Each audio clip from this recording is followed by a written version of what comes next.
Hi, this is Regina Davis, NARUC's Director of Communications, and today we are joined by Everett Redmond II, Dr. Everett Redmond II, I should say, who's a Senior Technical Advisor with the Nuclear Energy Institute. And NEI has been a longtime sponsor of NARUC meetings, for which we're very grateful. Thank you so much for joining us today. Thank you, Regina. Very much appreciate being here, and we very much enjoy the interactions with NARUC and all of the support that NARUC's given the industry. Thank you. That's great. So let's jump right into it. And for my first question, I'm sure a lot of people are wondering the same thing, and that's how has the nuclear energy landscape changed in the last 5 to 10 years? It's a great question. The landscape actually has changed quite substantially in the last 5 to 10 years. There's a lot going on. Obviously, there's been a huge increase in focus on climate change, quite dramatically, and that has changed the focus too in terms of more emphasis on nuclear power. There's recognition that massive efforts are needed to decarbonize our economy, not just the electricity generation, but obviously we're talking a lot about that now. And utilities are making commitments to be carbon-free by 2050. In fact, that's happened, big changes in that area, just even over the last couple years with those commitments being made. And they are still trying to figure out exactly how they're going to get there. And as I mentioned, a growing consensus that nuclear has to be part of the solution. Now, at the same time, specific to technology, what's really exciting is that there's been a huge growth in the advanced reactor area and development of advanced technologies. As part of NEI, we've got 20 or more companies that are developing advanced reactors as members, and there are additional companies that I can name outside of the US that are focused on advanced reactors. So really, the last 5 to 10 years have seen a huge amount of innovation going on in the nuclear field, combined with the focus and emphasis on climate change. It's creating a very important nexus. Wow, how interesting. So given that, do you find that there is support for nuclear in Congress and the administration? So actually, yes, there's enormous bipartisan support in Congress for advanced nuclear. And I can give you 3 good examples of that. So there's been 3 laws, 3 pieces of legislation passed with very strong, almost unanimous bipartisan support, and they've been enacted into law. One was in 2018, one was passed in early or signed into law in early 2019, and one in 2020, just this past December.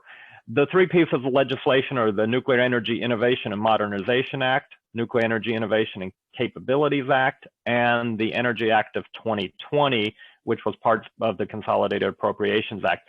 I won't go into the details of them, but suffice it to say that they address research R&D, infrastructure, regulatory work, so covers all aspects of new nuclear. And then in addition to that, we've seen funding for Department of Energy's Office of Nuclear Energy increase consistently since 2017, and we are hoping for further increases as we go along. And then, of course, with the new administration a bit, we've seen Democrats and President Biden recognizing the immense contributions of nuclear and what it can potentially bring to the future. So advanced nuclear and nuclear power in general do have very strong bipartisan support. It's really quite good. Okay, so looking ahead, where do you see the next 10 years taking us with nuclear technology? You know, that's a great question. And I talked about the last 5 to 10 years and what's happened there. Well, if we look to the next 10 years through, say, beginning of 2030, there's an enormous amount of work going on. So it's a very exciting time right now, and it's changed dramatically just in the last year. So I've got right now, or the industry has, about 6 commercial reactors that could potentially be operational by 2030. And then upwards of 2 or more test reactors that could be operational as well. So let me touch on those a little bit for you. So as everybody knows, we've got the 2 reactors, AP1000s down in Georgia, Vogtle 3 and 4. One of those should come online this year, one come online next year. Then we have Utah Associated Municipal Power Systems, UAMPS, working with NuScale to deploy the NuScale reactor at Idaho National Laboratory by about 2029. NuScale got their design certification last year with NRC, or NRC completed the review. The technicalities will be completed this year. We also have Oklo, who submitted the first application for a non-water-cooled reactor last year. So that's with NRC under review. They're looking to have their what they call a fission battery up and running by 2025 as well. And then just in October, the Department of Energy announced winners for the Advanced Reactor Demonstration Program. And there are two projects there to demonstrate advanced reactors. That's TerraPower, with their Natrium reactor, and X Energy. And both of those reactors are supposed to be targeting 2027, 2027 for operational. So a huge amount of new projects here in the US. And then in addition, there's two other companies that are working on test reactors, Kairos and Southern Company, that would help de-risk future commercial machines. All in all, 10 companies were funded through the Advanced Reactor Demonstration Program by DOE, and there's other private investment going on. And by the way, I just focused on the US.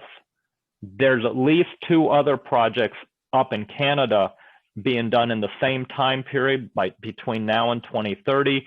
And then there's additional work up in Canada for longer term, just like there is here in the US. Basically, the way I'd sum this up is saying there's a pipeline of technologies that are being developed right now, both privately and with the support of the federal government, with the Department of Energy. So we're going to see a lot of new reactors coming online soon, and hopefully a lot of new orders from the market. But the next 10 years, you're going to see some interesting things coming. So along with all those developments that you just mentioned, I'm sure that there are some likely challenges. So can you take a few minutes to talk about some of the challenges that you may see trying to develop these advanced technologies? Yeah, sure. And there are challenges. There are challenges all the time when you're developing new technologies and doing projects. One of the biggest issues here is maintaining the investment and maintaining the momentum. So there's private investment that is involved in these projects, as well as in many of the projects, there's government funding. And so one of the challenges is going to be maintaining that private investment and maintaining that government appropriations, so congressional appropriations every year. We're seeing some competition with some other things, and it's a very trying time right now, obviously, with the financial situation and everything. But that's going to be certainly a challenge going forward, maintaining the correct level of funding.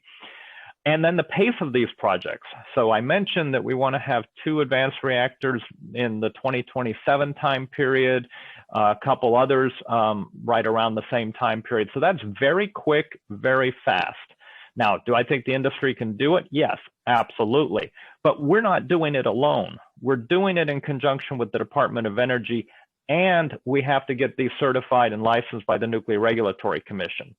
So there's an important urgency upon both DOE and NRC to make sure that these projects move quickly and that their actions are expeditious. So one of the things the industry and one of the things NEI is working heavily on is the regulatory framework with NRC, and trying to make sure that it's set in such a way that is the most efficient and expeditious possible for licensing these new reactors, while of course fully taking into account public health and safety. So that's another challenge in this area.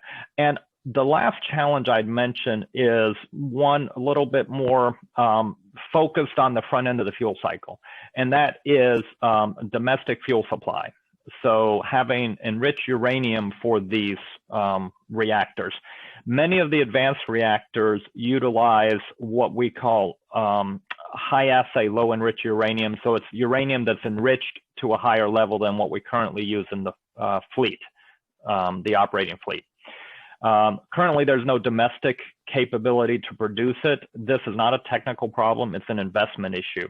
And what we are working with the federal government on and with Congress is to try to establish that domestic infrastructure to support the future fleet of reactors. So that's another challenge.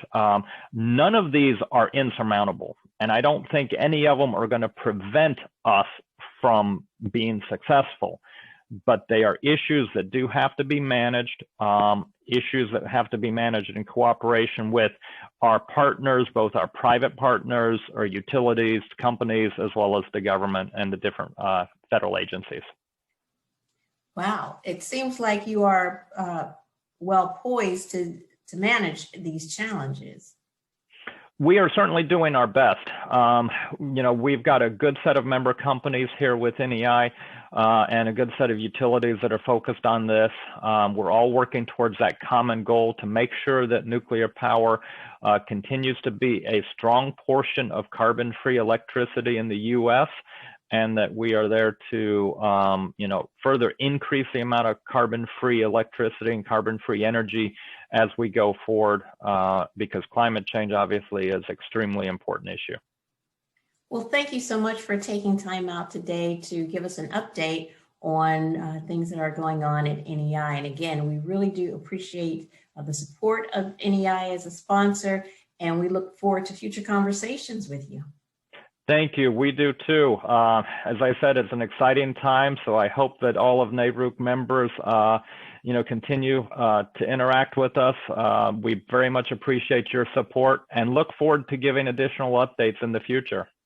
Great. You take care. Thank you. You